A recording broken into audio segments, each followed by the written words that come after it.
자, 이번 시간부터는 143페이지, 143번, 다시 할게요. 적어 놓으세요. 다시. 자, 이번 시간에는 143번입니다. 국제경제학 알아보겠습니다.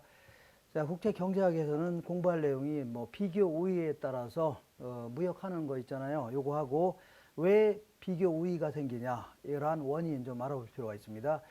그리고 두 번째는요, 환율을 결정하는 이론인데 여기는 구매력 평가설이 있고 그다음에 이자율 평가설이 있습니다. 이거 좀 알고 계셔야 됩니다. 그리고 이제 국제 수지 항목도 좀 정리해 두셔야 되고, 그리고 자, 자유무역과 관세 부과, 그리고요 쿼터 제도 세 가지를 비교할 줄 아셔야 됩니다. 그리고 IS, LM, BP 모형에 따라서 시장이 어떻게 변하냐, 이것도 정리해 두셔야 됩니다. 자, 143번 보겠습니다. 한국이 미국에 자동차를 수출하고 미국으로부터 부동산을 수입한다고 하자. 그러니까 한국은 미국에다가 그 자동차를 수출한답니다. 자, 그래서 요거는 자동차 시장을 볼게요. 자동차 시장. 이렇게. 자, 그리고 요거는 한국입니다. 한국. 요거는요, 미국이 되겠네요. 미국. 그러면 한국은 왜 수출하려고 하냐면 한국은요, 자동차가 이제 가격이 굉장히 싸다는 얘기입니다. 수요 공급. 이렇게. 자, 그리고 얘들은요, 뭐 비싸니까 뭐 수입하려고 하는 거 아닙니까? 이렇게 비싸다고 치자. 이렇게 수요와 공급.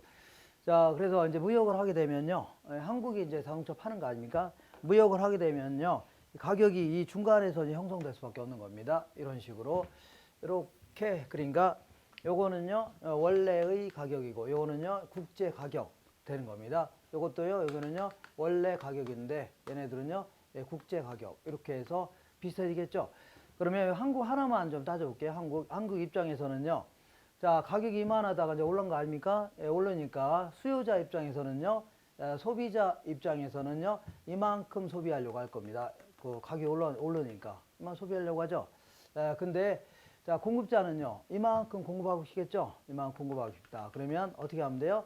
이만큼을 국내에서 팔고 남는 거는요, 수출하면 되는 겁니다. 이게 바로 수출량이 되는 겁니다. 수출이 되는데, 요거 볼게요. 이렇게. 그러면 다시 볼게요. 이렇게. 요거 본다면, 자, 그러면 그 전에 생산자 입장에서는 어떻게 해요? 이게 이제 생산자 잉여 아닙니까? 생산자 잉여가 이만큼 커졌네요. 커졌고. 그리고 옛날에는요, 그러니까 생산자 잉여는 커졌네요. 생산자 잉여는 커졌죠. 그리고 소비자 입장에서는 원래 소비자 입장 잉여가 얼만큼이었어요? 이만큼이었잖아요. 근데 이만큼으로 줄었죠. 그러면 이만큼 생산자, 소비자 잉여는 줄어든 겁니다. 소비자 잉여는 줄어들었죠. 그러면 사회 전체는요, 이 사회 전체는 이만큼 뭐가요? 잉여가 더 증가한 겁니다. 이게 전체적인 사회적, 전체 잉여가 증가했다 해줍니다. 이렇게 해서 한쪽만 딱 기억하시면 다른 좀 반대로 해주면 됩니다. 이런 문제가 나오면. 자, 그러니까 이렇게 해주면 돼요. 이렇게. 자, 한국이 있고, 이제 미국이 있다면, 한국, 미국 있다면요, 한국은 자동차를 수출하는 거죠. 자동차를 수출. 그러면 한국 입장에서는요, 자동차 수출했으면 생산자 입장의 잉여, 소비자는요, 생산자 입장의 잉여가 커지는 거고, 소비자는요, 줄어든 겁니다. 거꾸로 미국 입장에서는요, 생산자 잉여가 감소하고, 소비자 잉여는 증가하는 겁니다. 이렇게. 왜냐하면 싸게 구입할 수 있으니까 중요한 거 아닙니까? 미국 입장에서는. 그러면 농산물은 거꾸로, 농산물 같은 경우에는요, 농산물. 미국이 수출하는 거죠. 그러니까 미국 입장에서의 생산자 잉여는 커지겠죠. 비싸게 팔 수 있으니까. 그 대신 소비자는요, 이게 농산물이 비싸졌으니까 소비자 잉여는 감소하는 겁니다. 소비자 잉여는 감소한다. 이렇게 해주면 됩니다. 자, 얘는 거꾸로 해주면 됩니다. 이런 식으로. 자, 그럼 1번 보겠습니다. 미국의 농부들은요, 무역을 함으로써 이익을 보고, 미국의 농부들은요, 무역을 함으로써 이익을 보고, 그 다음에 한국의 농부들은요, 반대로 손해를 보는 겁니다. 손해. 이거는 바꿔서 해주면 돼요. 전부 이걸 거꾸로 해주면 됩니다. 그 다음에 2번 볼게요. 미국의 자동차 제조업자들은요, 한국이 이득 받죠. 그러면 미국은 손해 보는 겁니다. 자동차 제조업자들은요, 무역으로 인하여 손해를 보나 미국의 자동차 소비자들 있죠. 소비자들의 잉여는요, 증가하겠네요. 얘가 줄어들면 얘는 증가하는 겁니다. 그래서 자, 미국의 자동차 소비자들은 이익을 보는 겁니다. 그 다음에 한국의 자동차 제조업자들은요, 생산자는 잉여가 커지는 거죠. 그러니까 이익을 보는 겁니다. 그래서 무역을 통하여 한국과 미국의 전체 이익이 전체 손실보다는 커진다고 했죠. 아까 자, 요만큼, 세로만큼 더 증가한다고 했잖아요. 그 다음 미국의 식료품 구입자들은요, 미국에서는 소비자 잉여는 감소하는 거죠. 그러니까 가격이 올랐을 거 아닙니까? 그러니까 소비자 잉여는 감소하니까 식료품 구입자들은요, 손해를 보게 되는 겁니다. 손해. 이런 식으로 해주면 돼요. 자, 그 다음에 이제 비교 우위에 대한 문제가 이제 계산 문제로 나올 수 있는데, 두 가지 형태로 물어볼 수 있습니다. 자, 생산비가 주어지는 경우도 있고, 그 다음에요, 자, 생산량이 주어지는 경우도 있습니다. 그래서 144페이지, 144번은요, 생산비가 주어진 경우고, 그 다음에 145번은요, 생산량이 주어진 경우입니다. 이렇게 한번 읽어보겠습니다. A국에서는 쌀 한 톤을 생산하기 위하여 노동 50단위가 필요하고, 그 다음에 공작기계 한 대를 생산하기 위하여 노동 80단위가 필요하답니다. B국에서는요, 쌀 한 톤을 생산하기 위하여 노동 100단위가 필요하고, 공작기계 한 개를 생산하기 위하여 노동 120단위가 필요하답니다. 비교 우위론적인 관점에서 옳은 설명은, 요거는 이제 기본적인 틀을 갖추면요, 그대로 틀에 맞춰서 그 답을 하는 게 가장 빠릅니다. 지금은요, 지금 며칠 좀 혐의인데 이걸 일일이 따지고 하면 더 힘듭니다. 그래서 이렇게, 자, 박스를 딱 그려볼게요. 막 딱 그려본다면 이렇게, 요거는 뭐냐면 A국입니다. 요거는 B국이고, 요거는요 공작기계입니다. 공작기계. 요거는요 쌀이라는 얘기죠. 요거는 생산비 정보가 주어진 겁니다. 생산비 정보. 자, 그래서 A국 같은 경우는 그 공작기계 한 단위 만드는데 그 노동 80단위가 필요하다는 얘기죠. 80단위 이렇게 단위입니다. 자, 그 다음에 쌀 같은 경우는요 50단위가 필요하답니다. 50단위. 그 다음 B국 같은 경우는요, 자, 공작기계는요 120단위. 그 다음에요, 자, 이 쌀 같은 경우는요 100단위랍니다. 100단위. 이렇게 해서, 자, 일단 이렇게 한 다음에 그 틀을 갖춰서 이제 문제 푸는 게 가장 빠릅니다. 자, 요거는요 공작기계를 위에 놓을 수도 있고, 지금 놓았죠? 그럼 밑으로 뭐라고요? 쌀 가격을 집어넣으면 됩니다. 이렇게 한 다음에 이 박스를 딱 두 개 쳐놓은 다음에, 이건 A국입니다. B국인데, 자, 만약에 자, A국이 이제 이렇게 해놨죠? 그러면 공작기계 한 개를 생산할 때 따르는 쌀의 기회비용 같은 거 있죠? 그러면 그대로 공작기 한 개를 생산할 때의, 자, 이 그 기회비용 하면요, 쌀의 기회비용 하면요, 그냥 그대로 쓰면 돼요. 이것분의 이거 주면 됩니다. 50분의 얼마라고요? 50분의 80 해주면 됩니다. 이것도 마찬가지로 B국은요, 공작기계 한 개를 생산할 때의 기회비용은요 100분의 120 해주면 됩니다. 100분의 120 이렇게 적었죠. 자, 이게 바로 뭐예요? 이게 50이죠. 50. 자, 이건 120입니다. 이게 공작기계 한 개를 생산할 때의 쌀에 대한 기회비용이 되는 겁니다. 이것도 마찬가지. B국도 이렇게 되는 겁니다. 그대로 이렇게 적으면 돼요. 공작기계면요, 이것분의 이거. 그 다음에, 자, 얘는요, 이것분의 해주면 돼요. 그럼 거꾸로 쌀 한 개 생산할 때의 공작기계 기회비용은 어떻게 하냐? 그러면요, 이것분의 해주면 돼요. 이것분의 이거. 이런 식으로 해주면 됩니다. 그래. 자, 그래서 이걸 먼저 계산한 다음에, 자, 크기가, 자, 얘가 더 크겠죠? 그러면 무조건 큰 이모 이렇게 한 다음에, 큰 이모, 큰 쪽에, 자, 큰 쪽에는요 분모를 특화시킨 겁니다. 큰 이모. 그 다음에 작은 쪽에서는요 분자를 특화시키면 돼요. 큰 이모 하나만 기억하시면 되게요. 큰 쪽에다 이모다에서 그 분모에 특화시키면 됩니다. 그러니까 A국은요 쌀을 특화시키는 게 유리하고, B국은요 공작기계를 특화시키는 게 유리합니다. 그리고 항상 요 자체가 이 공작기계, 요게 뭐냐면 공작기계 한 단위 생산할 때의 비용이 되는 겁니다. 50분의 80.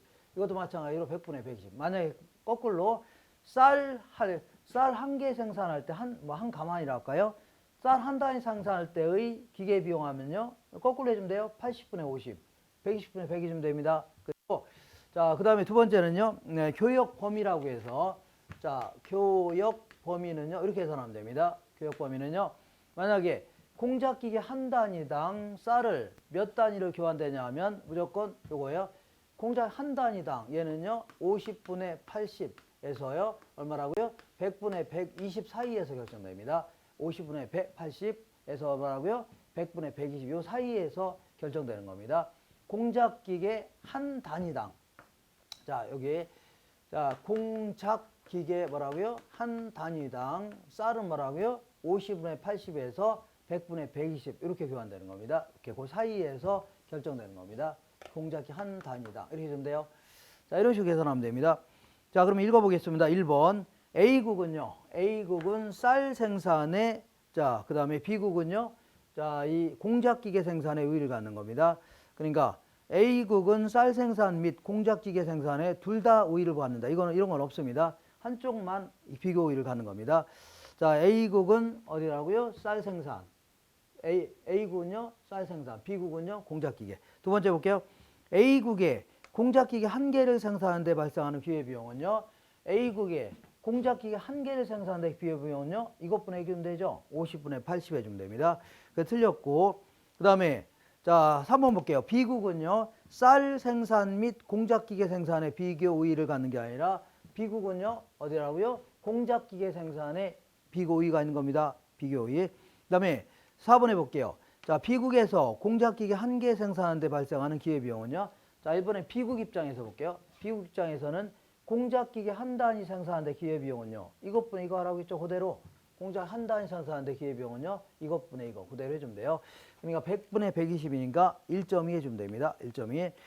자 이렇게 해서 하시면 되고 이번에는 이렇게 주어지는 경우가 아니라 생산량 정보가 주어지는 경우가 있습니다. 생산량. 자 그러면 145번 보겠습니다. 자, 남한 근로자는 1년 동안에 쌀 200가마 또는 자동차 5대를 생산할 수 있고 북한 근로자는요 1년 동안에 쌀 100가마 또는 자동차 2대를 생산할 수 있다고 하자.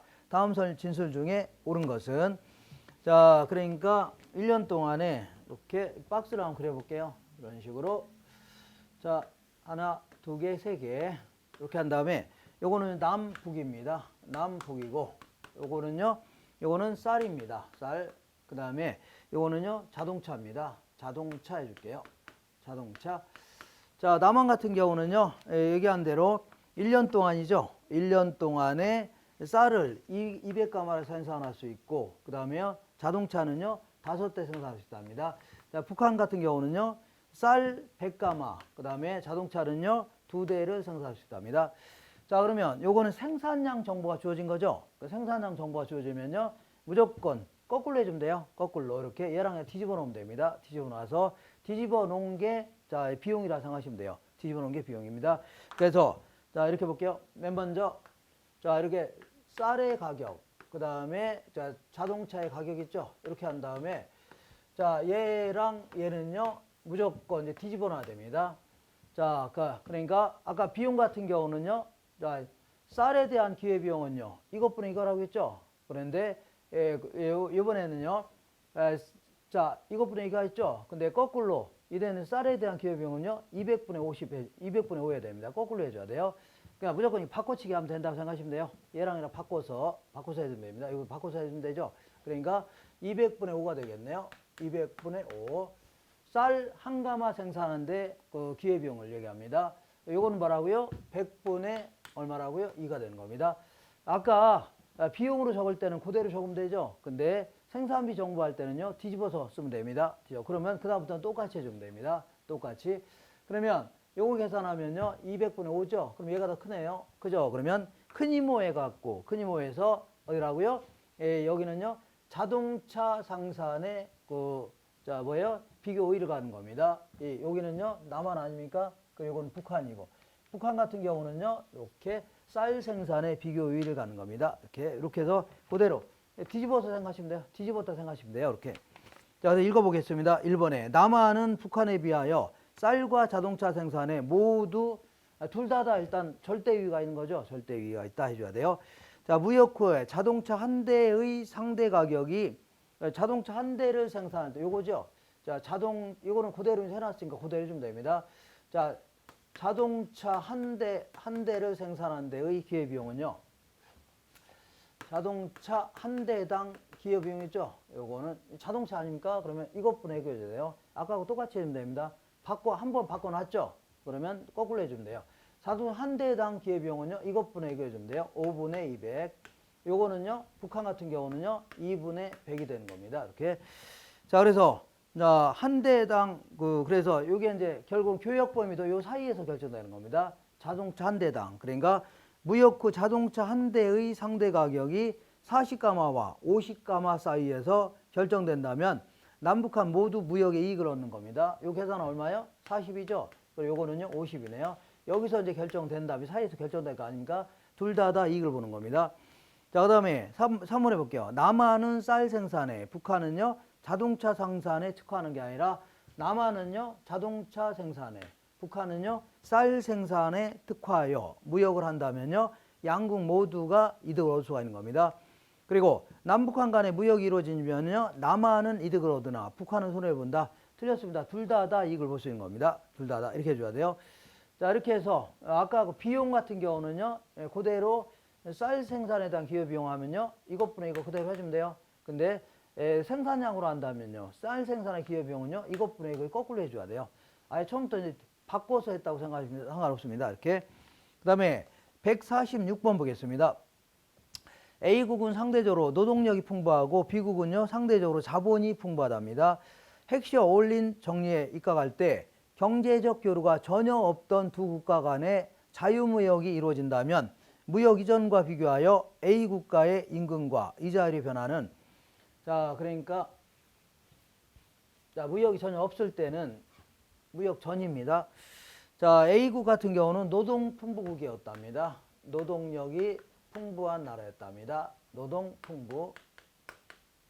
자, 그냥 노동력 풍부하니까 굳이 이렇게 R분의 W 한다면 이거는요, 임금, 요거는요, 뭐 이자를 하시면 되죠. 이렇게 한다면 노동력이 풍부하니까 임금은 굉장히 쌌겠네요. 남아도니까 임금은 쌌을 겁니다. 그러니까 교역 전입니다. 이거는 교역 전.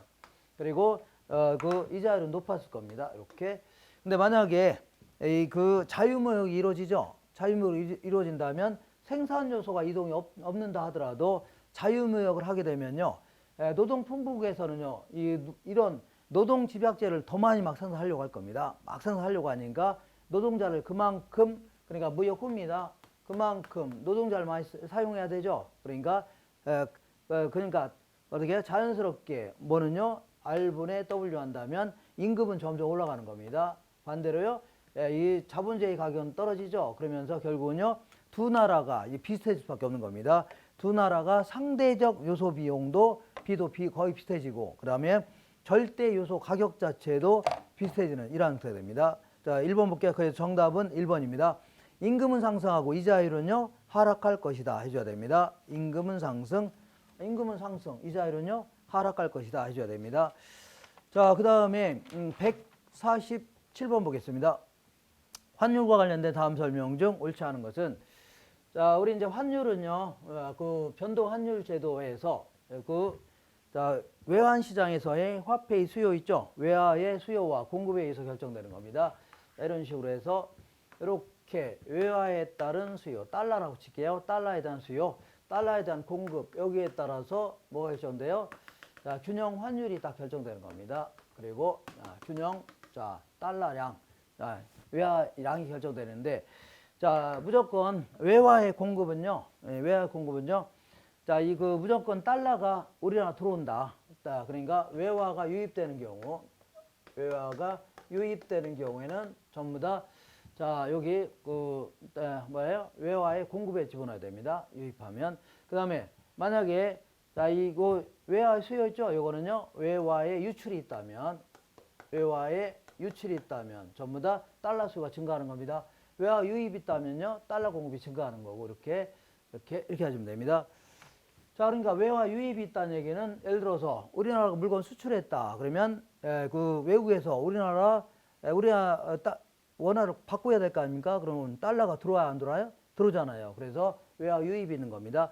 그 다음에, 자, 수입이라는 게는요, 외국의 달러를 바꾸어서 뭘 해야 돼요? 이걸 지불해야 될 거 아닙니까? 그러니까 우리나라 달러가 외국으로 유출되는 겁니다. 그래서 이때는요, 달러에 대한 수요가 수입이 많으면요, 이게 증가하는 겁니다. 이렇게. 자, 그러니까 무조건 외화 유입은요, 자, 자, 이 외화의 공급, 그다음에 외화 유출은요, 외화의 수요 증가를 가져오는 겁니다. 이렇게 하시면 돼요. 자, 147번 볼게요. 환율과 관련된 다음 설명 중 옳지 않은 것은 무디스를 비롯한 국제 신용평가회사의 우리나라 신용등급 상향 조정은, 자, 그러니까 상향 조정하니까 외국에서 우리나라에 투자하려고 안 하려고요? 투자하려고 하니까 외화가 우리나라 들어오겠죠. 그러니까 외화가 유입되니까 뭐예요? 이 외화의 공급이 증가하는 겁니다. 그러면 환율이 내려가겠네요. 자, 환율이 내려가는 거고, 그 다음에, 자, 이거 맞는 겁니다. 자, 두 번째, 최근의 주가 상승은요, 환율의 하락을 가져오는 요인으로 작용한다. 자, 주가가 상승하면 이것도 마찬가지로 외국에서 우리나라 주식 투자하려고 할 거 아닙니까? 그러니까 달러가 우리나라로 유입이 되는 겁니다. 그러면, 자, 외화의 공급이 증가하겠죠. 그래서, 그 달러 환율이 떨어지는 겁니다. 맞아요, 이거. 자, 세 번째 보겠습니다. 환율이 하락하게 되면 외채 부담이 감소하나 수출이 감소하는 문제점이 발생한다. 자, 환율이 하락되면요. 환율이 하락되면 1달러당 1,200원에서 800원 줄어들었죠. 그러면 아무래도 자, 외채 부담, 그러니까 갚는 돈은 줄어드니까 이거는 감소합니다. 그렇지만 자, 이 그 환율이 인하되면요. 이거 무조건 이렇게 수출은 감소합니다. 다들 아시겠지만 수입은요, 증가하는 이 형태입니다. 환율이 감소하면. 그래서 요거 수출이 감소하는 문제점이 발생한다. 맞는 거고. 4번 해볼게요. 환율의 하락은요, 국내 물가를 상승시키는 게 아니라 하락시키는 부작용을 초래하는 겁니다. 자, 환율이 하락하면, 자, 보세요. 환율이 하락하되면, 일단은 아까 얘기한 대로 수입이 증가하는 거죠. 수입이 증가하는 거 아닙니까? 그러면 수입 자재 물건들이 많아지는 거 아닙니까? 수입 막 증가하니까. 그러니까 수입 자재 가격이 점점 떨어질 겁니다. 수입 자재 가격, 우리나라 수입 자재 가격이 막 떨어지겠죠. 가격이 떨어진 거 아닙니까? 자, 그래서 이 자재 가격이 떨어지니까, 자, 자, 이렇게 할게요. 자, 그 자재 가격이 하락하니까, 그러니까 수입이 막 증가하죠. 물건 많아지니까, 자, 수입 자격이 떨어지는 겁니다. 그러면 물가도 당연히 하락하게 되는 겁니다. 하락. 그래서 자, 국내 물가를 하락시키는 부작용을 초래한다 해줘야 됩니다. 4번 틀렸네요. 그다음에 환율의 하락세가 지속됨에 따라 추가적인 환율 하락을 우려한 기업들이 보유하고 있던 외환 매각은요. 보유하고 또 외환 매각을요. 자, 시장에서 외화를 팔았다는 얘기죠. 그러면 외화의 자, 유입이 증가하는 겁니다. 그러면 이것도 마찬가지로 자, 이 환율이 인하되는 겁니다. 환율 하락을 가속화시키는 요인 중에 하나로 되는 겁니다. 자, 이렇게 해서 무조건 외화가 우리나라 유입된다. 그럴 경우는요. 자, 외화의 공급이 증가하는 겁니다. 외화 유출이 증가한다. 그러면 수요가 증가하는 겁니다. 이렇게. 자, 그 다음에 148번 보겠습니다. 자, 구매력 평가설과 이자율 평가설이 성립된다고 하자. 자, 그러면 한국의 명목 이자율은 연 4%, 미국의 명목 이자율은 연 2%랍니다. 한국의 물가 상승률은 연 5%로 예상될 경우에 옳은 걸 몰라라. 자, 그러면 구매력 평가설 이렇게 나오면요. 무조건 자, 한국의 물가 있죠? 요거하고 자, 거기다가 자, 외국의 물가 있죠? 미국의 물가라고 생각할게요. 여기다가 요 차이가 결국은 뭐라고요? 자, 환율 변동률이 되는 겁니다. 환율 변동률, 증가율 해주면 돼요. 이렇게. 자, 이 증가율 해주면 됩니다. 이 증가율을 뭐 이렇게 할 수도 있어요. 2분의 그 예상 환율에서 실제 환율 있죠? 빼준 겁니다. 이렇게 해도 상관없습니다. 자, 그 다음에 이자율 평가설은요. 자, 이렇게 해주면 됩니다. 자, 요거는 변동률입니다. 변동률. 이렇게. 그리고 요거는요, 한국의 이자율과 요거는요, 미국의 이자율이죠. 미국의 이자라고 차이 있죠. 차이가 결국 이것도 마찬가지로 환율의 변동이 되는 겁니다. 환율 변동률. 자, 그리고 우리 그 피셔 효과는요, 명목 이자율은 어떻게 되느냐면 실질 이자율에다가 자, 인플레이율 있죠. 인플레이율 더한 겁니다. 인플레이율 더한 겁니다. 자, 읽어볼게요. 자, 둘 다 성립한다고 가정해보자. 구매력 평가설과 이자율 평가설이 성립한다고 하자. 그러면 한국의 명목 이자율은 연 5%랍니다. 요거는 한국이에요. 요건 한국, 요거는 미국이라고 치자. 한국의 명목 이자율은요, 5%랍니다. 5%. 자, 4%네요. 4%. 그 다음에 자, 이 미국의 명목 이자율은요, 2%랍니다. 2%. 이렇게. 그리고 한국의 물가 상승률은 연 5%랍니다. 한국의 물가 상승률은요, 요거는 연 5%라는 얘기죠. 5%. 자, 그리고 여기서 이제 주의할 게 항상 자, 이 구매력 평가설과 그 다음에 이자율 평가설이 성립된 경우 있죠. 성립될 경우는 어쨌거나 실질 이자율은 항상 나라마다 같을 수밖에 없는 겁니다. 실질 이자율은 같아집니다. 그러니까 요 계산해 볼게요. 한국의 실질 이자율은 얼마요? 마이너스 1%네요. 마이너스 1%요. 이렇게. 그럼 얘도 뭐라고요? 마이너스 1%가 됩니다. 자, 그러면 계산해 볼게요. 자, 그러면 미국의 여기 더할게요. 미국의 자, 인플레이션율은 얼마라고요? 예, 미국의 인플레이션은 3%가 되겠네요. 3% 이렇게 여기 3%입니다. 자, 그러면 한국의 인플레이율은 얼마라고요? 5%고 5%고 미국의 인플레이율은요 3%죠. 이렇게 미국. 그러면 얘는 얼마라고요? 2%가 되겠네요. 자, 그 환율 변동률은요. 자, 2%가 환율이 증가할 걸로 예상합니다. 이렇게 2%. 자, 읽어볼게요. 한국의 실질 이자율은 연 마이너스 1%다. 맞는 거고 한국과 미국의 실질 이자율은 동일하다고 했죠. 그리고 1년 후에 원달러 환율은요 2%가 올라갈 걸로 예상되겠네요. 여기 차이가 2% 아니니까. 그 다음에 미국의 물가 상승률은요 연 2%로 예상되는 게 아니라 미국의 물가 상승률은요 이거 미국 아니면 3%로 예상됩니다. 3% 이렇게 해주면 됩니다. 자, 그 다음에 149번 보겠습니다.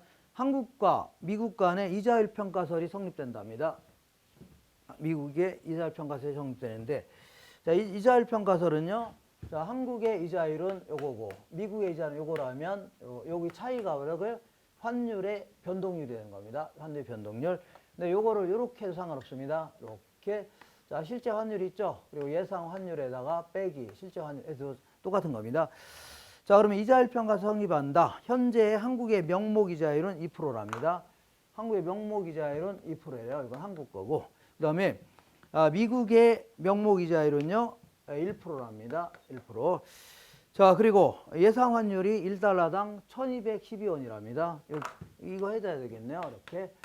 예상 환율은요 1212원이랍니다. 1212원. 자, 그러면 현재 환율은 얼마냐? 현재 실제 환율이 얼마냐는 얘기죠. 이렇게 해서 요거는 2죠. 요걸 구하면 되겠네요. 이렇게. 자, 요걸 구하면 되겠죠. 이렇게 구하면 자, 요거는 이 꼴인데 잘못됐네요. 이거 빼면 되죠. 2%에서 1% 빼고. 자, 넘기고 이렇게 넘기고 하면 한번 계산할 수 있을 겁니다. 1,200원 나옵니다. 이거 얼마라고요? 1,200원 나옵니다. 자, 정답은 3번에 있어야 돼. 3번. 자, 동일한 문제로 150번 보겠습니다. 이렇게 동일한 문제로. 자, 현재 달러 대비 원화 환율이 달러당 1,000원이랍니다. 현재 요게 지금 요게 1,000원이랍니다. 요게 1,000원. 자, 그다음에 한국의 이자율은요. 연 10%래요. 요거는 10%랍니다. 그다음에 미국의 이자율은요. 5%랍니다. 5%. 자, 그러면 기대 환율 요걸 물어보는 겁니다. 이번에는 요건 1,000원 주어져 있죠. 요걸 계산하면 되겠죠. 그래서 뭐 넘기고 이거 넘기고 해서 더해주면 되겠죠. 그럼 곧바로 나올 겁니다. 1,050 나올 겁니다. 예상 환율이요. 1,050 나올 겁니다. 이렇게 해주면 돼요. 자, 이런 식으로 해주면 됩니다.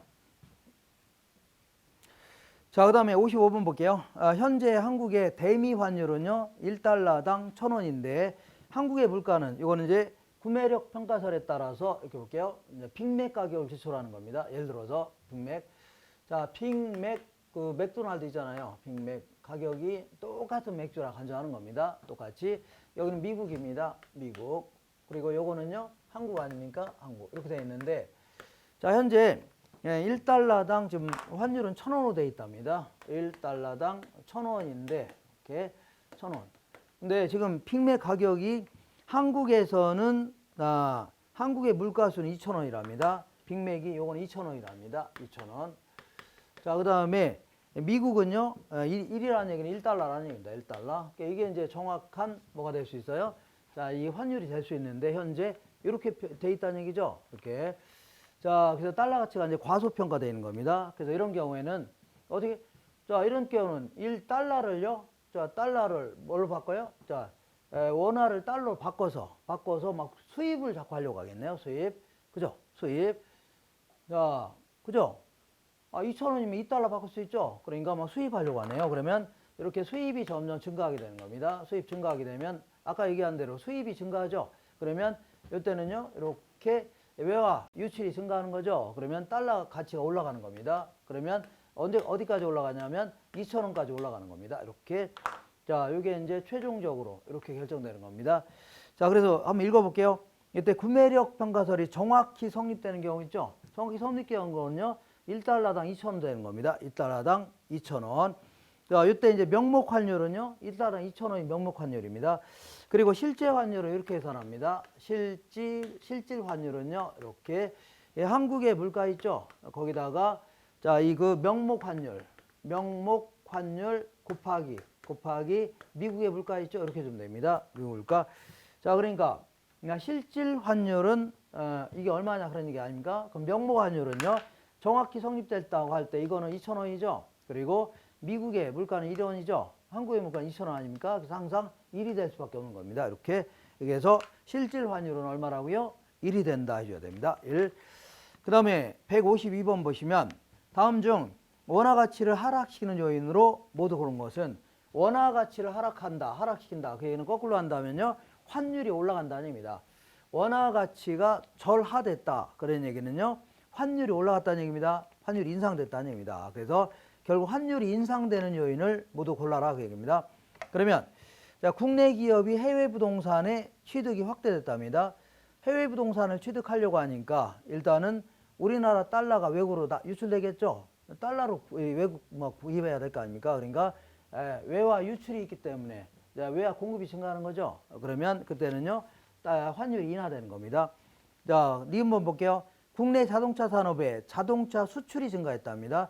수출의 증가는 외국에서 우리나라 물건을 구입하려면 달러를 원화로 바꿔서 구입해야 될 거 아닙니까? 그러면 달러가 이제 유입이 되는 겁니다. 그러면 유입이 되니까 자, 이 수요가 증가하는 거죠. 그러니까 달 유입이 증가하는 거죠. 아유, 죄송합니다. 그러니까 이것도 환율 인하되는 겁니다. 인하되는 거예요. 자, 그 다음에 D급번 볼게요. 국내 주식시장으로 외화 자본의 급격한 유입. 그러니까 외국 달러가 우리나라 막 유입됐다는 얘기죠. 그러면 외화 유입 아닙니까? 이것도 마찬가지로 이렇게 증가하는 겁니다. 자, 외화가 증가하는 거 아닙니까? 그래서 이것도 환율 인하되는 겁니다.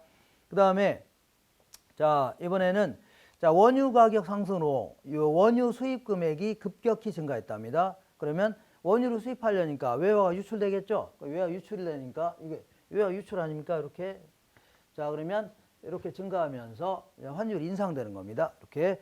자, 그러니까 무조건 외화가 유입된다. 유입되는 경우는요, 이렇게 공급이 증가하는 겁니다. 유출되는 건요, 수요가 증가하는 겁니다. 이렇게.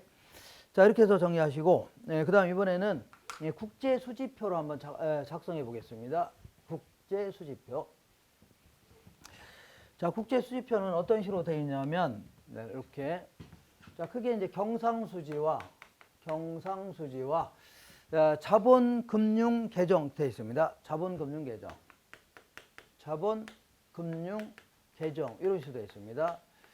자, 경상수지는 또다시 한 4개 정도로 이제 구분하고 있는데, 자, 보겠습니다. 4개. 자, 맨 먼저 요거는요, 상품 수지입니다. 상품. 요거는요, 서비스 수지. 이렇게. 세 번째는요, 본원소득 수지. 이렇게 얘기합니다. 그 다음에 이전소득 수지. 이렇게 구분합니다. 얘는요, 자본수지하고 그 다음에 금융계정 구분하는데, 금융계정. 자, 금융계정은요, 이렇게 그냥 이렇게 뺄게요. 자, 금융계정은 크게 4가지 형태로, 먼저 이제 직접 투자 이게 있고, 그 다음에요, 증권 투자 이런 게 있습니다. 증권 투자. 그 다음에 파생 상품 투자 이렇게. 마지막으로요, 자, 이 기타 투자가 있고, 그 다음에 요 하나가 더 있다면, 요거는요, 대차를 일치시키려고, 자, 뭐랄까요? 네, 준비자산 증감 계정이라는 게 있습니다. 준비자산 증감. 요거는요, 대차를 일치하려고 만들어 놓은 겁니다. 자, 대차를 일치하려고. 자, 그래서 읽어보겠습니다.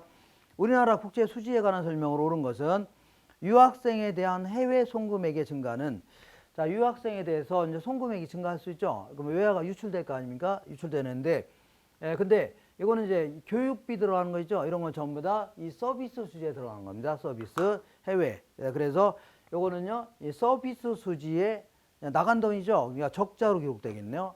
나간 돈이니까 적자. 그러니까 얼마라고요? 이제 얼마는 아니네요. 여기다 기록하면 됩니다. 그 다음 이번에는요. 상품 수지와 서비스 수지는요. 동시에 적자를 기록할 수 있다가 아니라 없다가 아니라 있죠. 이것도 적자가 될 수 있고 이거 적자가 될 수 있는 거 아닙니까? 그래서 자, 그 다음에 세 번째 볼게요. 외국인의 우리나라 채권 보유 증가는 우리나라 채권을 구입하려고 하니까 외화 유입이 되겠죠. 그러니까 이거는요. 증권 투자 계정에 증권 투자에 자, 이 흑자로 기록되겠네요. 흑자. 자, 그래서 이렇게 해주면 됩니다. 그 다음에 4번에 국내 기업의 해외 건설 수주액 증가는 자, 이 그 건물 같은 거 이제 건설하는 거 있죠. 이거는 일종의 상품 계정입니다. 그러니까 국내 기업의 해외 건설 수주액 증가는 일종의 상품을 파는 겁니다. 파는 거예요. 그렇기 때문에 요거는요. 상품 계정에 있어서 자, 이 파는 거니까 돈 들어오겠죠. 그러니까 이거는요. 흑자 계정으로 기록돼야 됩니다. 흑자 계정. 그 다음에 자 5번 해볼게요. 외국인에 대한 주식 배당금의 해외 송금. 자 항상 자 해외 송금액 같은 거 있죠. 이런 것들은요 여기다 기록합니다. 본원소득에 기록되는 겁니다. 본원소득. 그래서 자 요거는요 외국에 대한 주식 배당금의 해외 송금이죠. 해외 유출된 거니까 마이너스 적자로 기록되는 겁니다. 경상수지 적자. 이게 전부 합쳐서 경상수지 아닙니까? 그러니까 요거는 맞네요. 5번은 맞는 겁니다. 5번 맞아요. 한 번 더 해보겠습니다. 한 번. 자, 154번 보겠습니다. 다음은 일정 기간 동안에 발생하는 우리나라와 외국 간의 거래 내역이랍니다. 우리나라와의 경상수지와 자본금융계정을 바르게 나열한 것은 일단 외국 모델이 국내 광고에 출연했다는 얘기죠. 이거는요.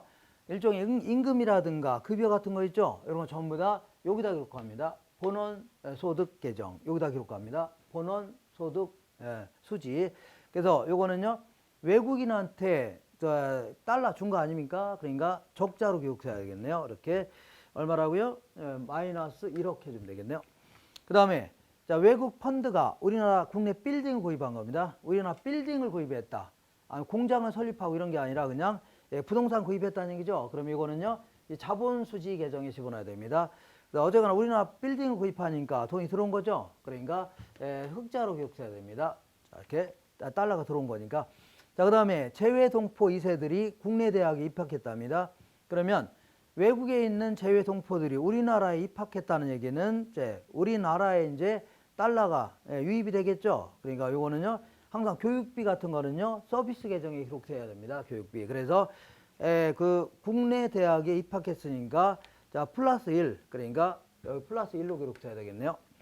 자, 흑자로 기록해야 됩니다.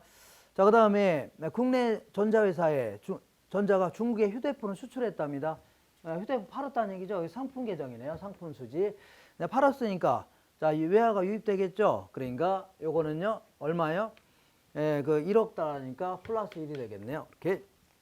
그 다음에 국내 자동차 회사가 미국에 공장을 설립했답니다. 이 공장 설립한 거는 그냥 일반적인 부동산 구입한 거하고 다르게 이거는요. 직접 투자 계정 쪽에 집어넣어야 됩니다. 직접 투자. 공장 같은 거 설립해서 뭐 공장 운영하려고 한다든가 이런 건요. 여기 직접 투자 쪽에 집어넣어야 됩니다. 그러니까 국내 자동차 회사가 미국에 공장을 설립했으니까 막 돈이 나왔겠죠. 달러가. 그래서 이거는 유출로 기록돼야 됩니다. 이렇게 적자로 기록돼야 됩니다. 적자. 자, 그래서 요게 이제 다죠. 이게 다니까 자, 요거를 대차 균형을 맞추려면 이게 얼마예요? 이게 플러스 1이 되겠네요. 플러스 1이면 요거는요. 마이너스 1 나와야 됩니다. 마이너스 1. 이렇게 해서 대차를 균형시키는 겁니다. 그러면 결국은 이 마이너스 1이 되려면 얘랑은 상쇄해야 되죠. 그러니까 요게 마이너스 1이 되겠네요. 마이너스 1 이렇게. 자, 그래서 정답은 경상수지는요. 경상수지는 요거 아닙니까? 플러스 1에 1달러 흑자고 그 다음에 자본금융계정은요. 여기 요거 1달러 뭐 요거죠. 이거 1달러 적자네요. 이거 전부 자본금융계정이니까. 근데 실제는 이건 대차 균형을 맞추려고 하는 거고 실제는요.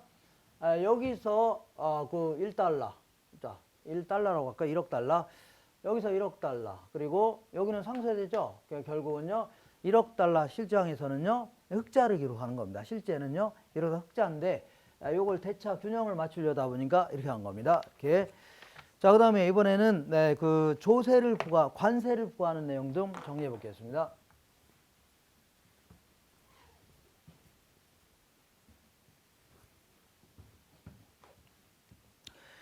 자, 155번 보겠습니다. 국내 쌀 시장의 수요 곡선과 공급 곡선이 다음 그림과 같이 주어져 있다고 하자.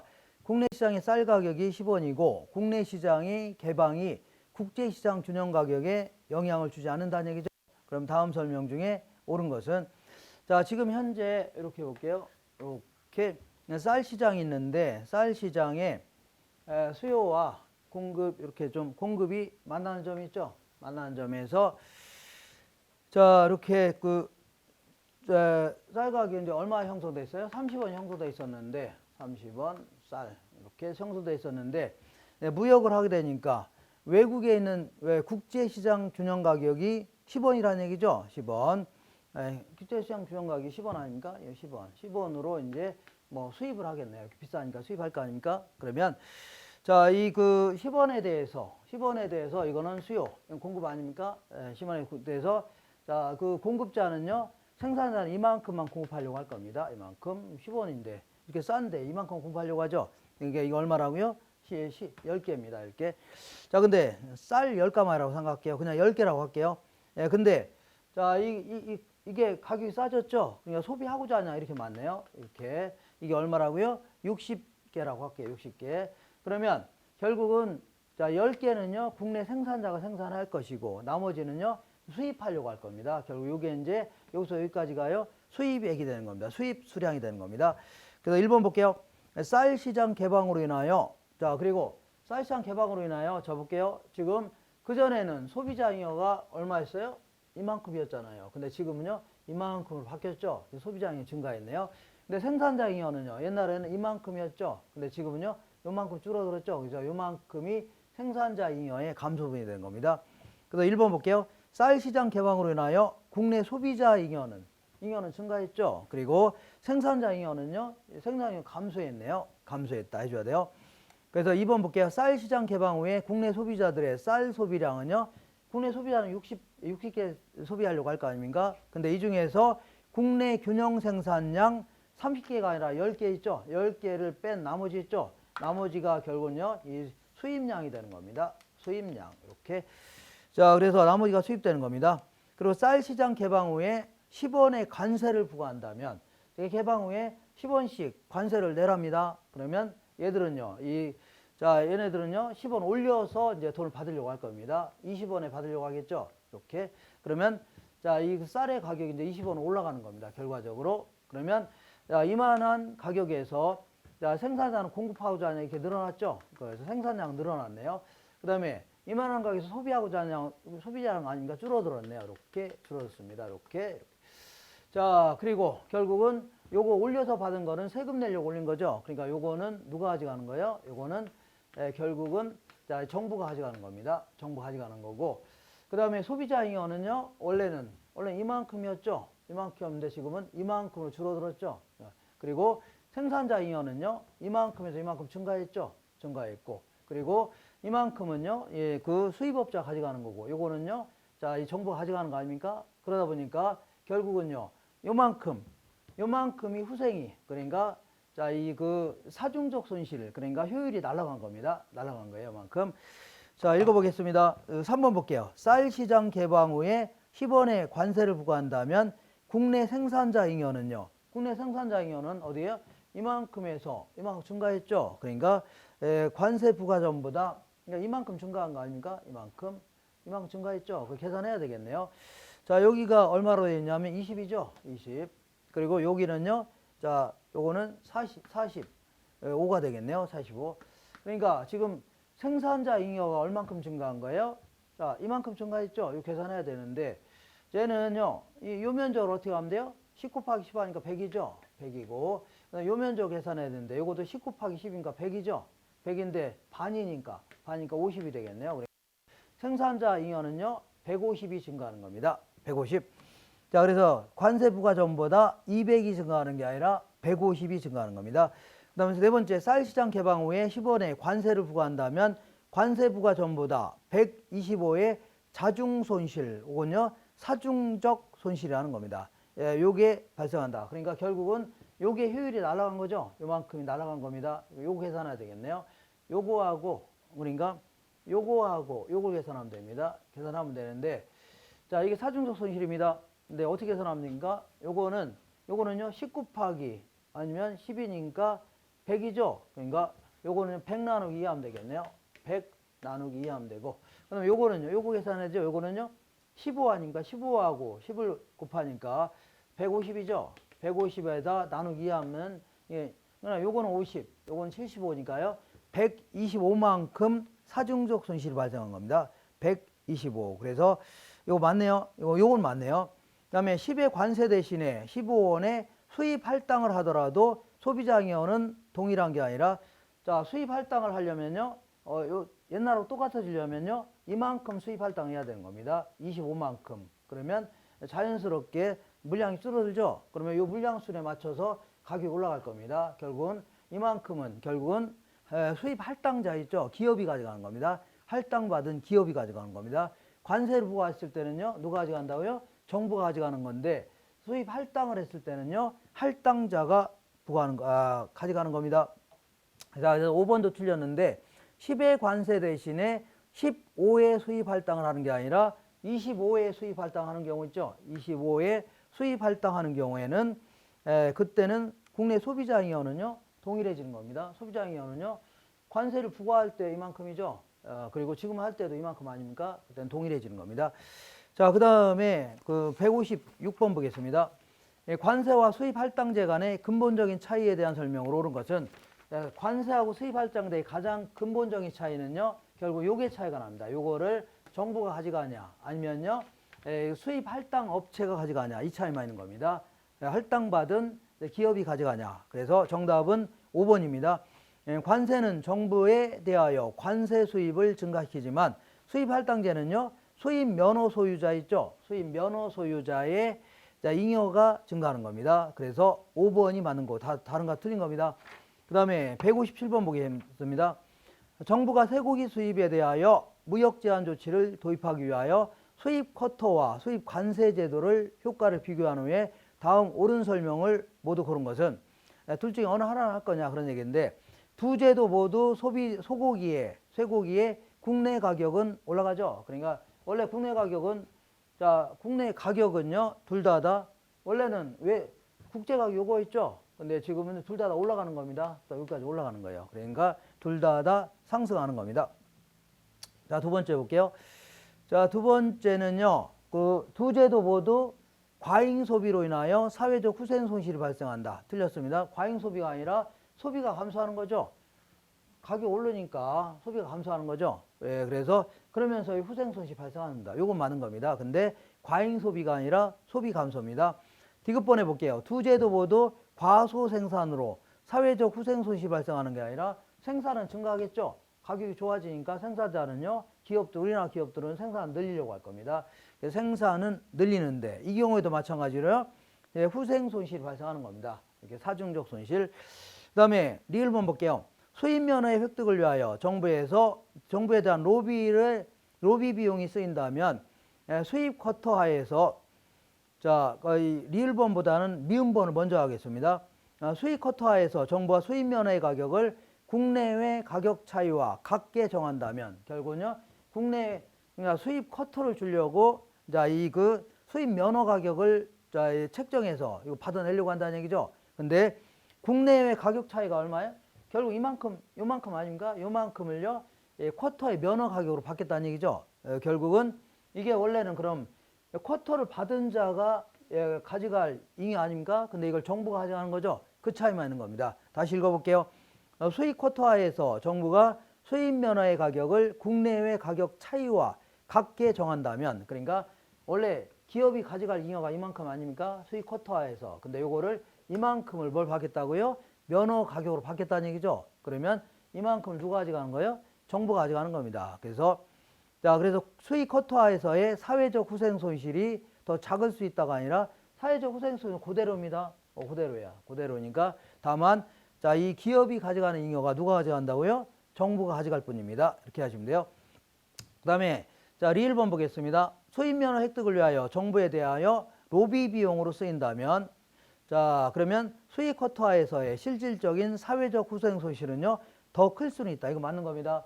그러니까 로비 비용으로 쓴다는 얘기는 결국은 로비가 이제 들어갈 걸로 예상해서 더 로비 비용 쓰려면 자, 그 가격 올리려고 하겠죠. 더. 그러니까 더 올리려고 할 겁니다. 이렇게 더 올리려고 할 거예요. 25까지 올리려고 한다. 그러면 이때는요. 결국은 이만큼이 수입되는 거죠. 여기서 이만큼. 그러다 보니까 자, 그전에는 사중속 손실이 이만큼이었었죠. 근데 지금은요. 이만큼으로 증가했네요. 이만큼. 요것도 뭐라고요? 이만큼으로 증가했죠. 이렇게 사중속 손실이 더 커지는 겁니다. 이렇게. 자, 그래서 리을번 맞는 겁니다. 그 다음에 158번 볼게요. 재정적자가 종종 경상수지 적자를 동반하는 현상에 대한 설명으로 적절한 것은 자, 이 재정적자라는 것은 뭐 정부 지출이 증가했다는 의미입니다. 정부 지출이 증가하게 되면 자, 경상수지 적자를 동반하는 현상에 대한 설명으로 자, 이 적절한 것은 정부 지출이 증가하죠. 그러면 국민소득은 이제 증가할 수 있을 겁니다. 국민소득 증가하면요. 자, 이 덩달아서 수입도 증가할 수 있는 겁니다. 수입도 증가한다. 그 다음에 정부 지출이 증가하죠. 그러면 우리 IS LM 곡선에 따라서 IS가 이제 증가하는 거죠. 그러면 이자율이 올라갈 수 있는 겁니다. 이자율이 올라가요. 이자율이 올라가게 되면요. 우리나라 이자율이 올라갔죠. 그러면 외국에서 우리나라에 뭐 채권 같은 거 구입하려고 하죠. 그러니까 외화가 유입됩니다. 외화가 유입돼요. 외화가 유입되면요. 자, 우리나라 외화가 유입되면요. 예, 외화 공급이 증가하는 거죠. 그러면 환율이 인하됩니다. 환율이 인하돼요. 자, 환율이 인하되면요. 수출은 감소하고 수입은 증가하게 되는 겁니다. 이렇게 수출 감소. 자, 그러면 이때는요. 국민소득도 감소하겠죠. 국민소득이 감소하면요. 더불어서 다시 또 수입도 감소할 수 있겠네요. 여기는요. 수입이 증가했는데 수입은 증가했죠. 여기서 또다시 수입이 감소할 수 있죠. 자, 그러다 보니까 결국은요. 요거랑 상쇄되면서 결국은요. 시장 전체에서의 수입은 증가할 수 있는 겁니다. 자, 그래서 자, 거기서 1번 볼게요. 재정적자는요. 환율의 상승을 초래하는 게 아니라 환율의 하락을 초래합니다. 하락. 자, 2번 볼게요. 재정적자는요. 국내 소득을 증가시켜 수입을 증가시킨다. 자, 국내 소득이 증가하는 거죠. 그러면서 수입이 증가한다. 이거 맞네요. 세 번째 볼게요. 재정적자는요. 국내 이자율의 하락을 초래하는 게 아니라 국내 이자율이 상승하겠네요. 상승. 그 다음에 재정적자는요. 자본의 해외 유출을 초래하는 게 아니라 해외 외화가 유입되는 거 아닙니까? 그래서 틀렸고 재정적자는요. 해외 이자율의 상승을 초래한다. 요거는 뭐 자, 일단 소국을 가정해야 되기 때문에 해외 이자율의 상승이 아니라 자, 국내 이자율의 상승을 가져온다 해줘야 돼요. 국내 이자율의 상승 이렇게. 자, 그래서 2번만 맞고 다 틀린 겁니다. 자, 159번 보겠습니다. 경상수지 적자에 대한 조절 수단으로 적당하지 않은 것은 자, 경상수지 적자라는 것은 이렇게 수출 수입만 가지고 따진다면 어떻게 된 거예요? 그 적자라는 게 수입은 많고 그 다음에 수입은 크고 많고 이제 수출이 작다는 얘기죠. 이게 이제 경상수지 적자입니다. 그러면 요거의 조절 수단으로는 어떻게 하면 돼요? 자, 수입이 좀 증대되면 좋겠네요. 수입이 줄어드는 게 좋겠죠. 줄어들고 수출이 늘어나야 되겠네요. 수출. 자, 수입은 줄어들고 수출은 늘어나야 되겠죠. 예, 이런 걸 찾아내면 됩니다. 그래서 먼저 자, 긴축 통화 정책을 편다면 긴축 통화 정책이요. 통화량 감소시켰다는 얘기입니다. 통화량이 감소하는 거죠. 통화량이 감소하게 되면요. 이자율이 상승하게 됩니다. 이자율이 상승하게 되면요. 예, 투자가 감소하겠죠. 투자 감소하면요. 자, 그 투자 감소하니까 국민소득이 감소하겠네요. 국민소득 감소하죠. 국민소득 감소하면요. 수입도 감소하겠죠. 요거는 맞네요. 이거. 자, 그 다음에 2번 볼게요. 수입 관세를 부과하겠다. 수입 관세를 잔뜩 부과한다 하면은 수입이 어떻다고요? 감소할 수밖에 없는 거죠. 그러니까 요것도 맞네요. 세 번째, 정부 지출을 감소시키겠다. 정부 지출을 감소시켰답니다. 이쪽으로. 자, 그러면 곧바로 이 소득이 감소할 수 있는 겁니다. 국민소득. 자, 그러면 국민소득 감소하면요. 수입도 감소할 수 있죠. 이렇게. 그 다음에 이것도 맞네요. 자국화폐의 평가절하.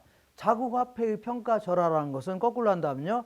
환율을 인상시켰답니다. 환율 인상. 자, 환율 인상되면요. 아까 얘기한 대로 수출은 증가합니다. 수입은 감소하게 돼요. 자, 그러면 국민소득이 증가합니다. 자, 국민소득 증가하면서 또 수입은 또 증가할 수 있죠. 수입은 증가할 수 있겠네요. 자, 그래서 요거는요, 그 자구화폐 평가절하일 경우는요, 자, 여기까지 나가지 말고 요 정도까지만 할게요. 여기까지만. 그러니까 수입이 감소하는 거 아닙니까? 그러니까 여기까지는 맞는 겁니다. 이렇게. 자, 그래서 자국화폐의 평가절하까지 여기까지만 문제에서 의도한 게 이겁니다. 그 다음에 소득세를 감면해 주겠다. 소득세가 이제 감면해 주면 자, 아무래도 자, 국민소득이 증가하겠죠. 소비 같은 게 증가하는 바람에 그러면 이때는요 오히려 수입이 증가하겠네요. 요게 틀렸네요. 수입이 오히려요 증가하는 겁니다. 이런 식으로 정리하시면 돼요. 자, 그 다음에 160번 보겠습니다.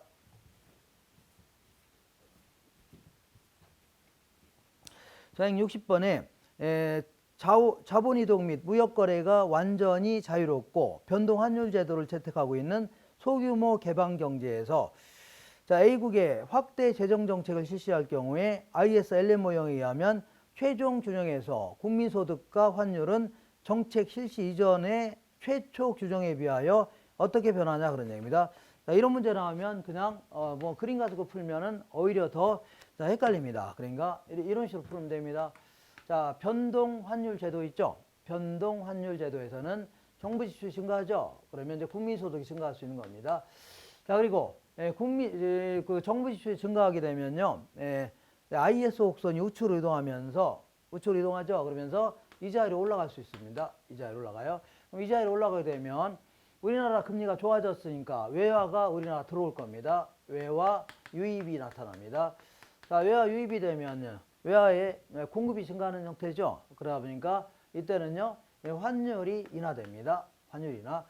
자, 그럼 환율이 인하되면요, 수출은 감소하겠죠. 그리고 오히려 수입은요, 증가할 수 있는 겁니다. 그러면서 국민소득은 어떻다고요? 감소할 수 있겠네요. 그러다 보니까 자, 이 변동환율 제도에서는 재정정책 있잖아요. 재정정책은 효과가 거의 없습니다. 국민소득이 그대로 자, 그대로 원래 돌아왔죠. 이렇게 되는 겁니다. 자, 그래서 정답은요, 1번이 정답인데 국민소득은 불변입니다. 불변이고 오히려 A국의 통화가요, 환율이 인하됐다는 얘기는 거꾸로요, 우리나라 통화 가치가 올라갔다는 얘기입니다. 우리나라의 평가 절상이 있었다는 얘기입니다. 그래서 이게 이제 그러니까 변동 환율 제도에서 재정 정책입니다. 재정 정책. 그러니까 재정 정책 같은 경우는 효과가 별로 없습니다. 없어요. 근데 만약에 자, 이 변동 환율 제도에서 금융 정책을 펴겠다. 자, 금융 정책을 펴겠다. 예를 들어서 뭐 통화량을 늘리겠다는 얘기죠. 통화량을 늘리게 되면 자, 그때는 어떤 효과가 있냐? 이것도 마찬가지로 통화량을 늘리게 되면요, 국민소득이 증가할 수 있는 겁니다. 증가할 수 있고, 그리고 일단 통화량이 증가하죠. 그러면 LM 곡선이 이제 우측으로 가면서 이자율이 하락하게 됩니다. 이자율이 하락하게 되면 그때는요, 외화가 유출이 됩니다. 외화가 유출돼요. 자, 외화가 막 외국으로 나가겠죠. 그러면 그때는요, 외화가 유출되면 환율 인상이 됩니다. 환율 인상되면요, 수출은 증가하고 수입은 감소할 수 있죠. 이러면서 국민소득은요, 증가할 수 있죠. 자, 그러다 보니까 이때는요, 자, 변동환율 제도에서는요, 금융정책 효과가 매우 큽니다. 이때는요, 국민소득이 막 증가하는 거죠. 이렇게 하면서 수출도 증가하고 이렇게 되는 겁니다. 자, 그래서 이런 유의 문제는요, 요거 두 가지 있죠. 이 두 가지만 가지고도 해결할 수 있습니다. 그래서 그거 외에 뭐 그래프를 가지고 푸는 것은 오히려 헷갈릴 수가 있는 겁니다. 시간도 걸리고. 자, 이렇게 해서 이 정도 정리하시고 지금까지 준비한 문제를 다 풀어봤습니다. 아무쪼록 이 문제를 통해서 여러분들이 합격하는 데 큰 도움이 됐으면 하는 바람입니다. 모두 다 합격하기를 기원하겠습니다. 고생하셨습니다.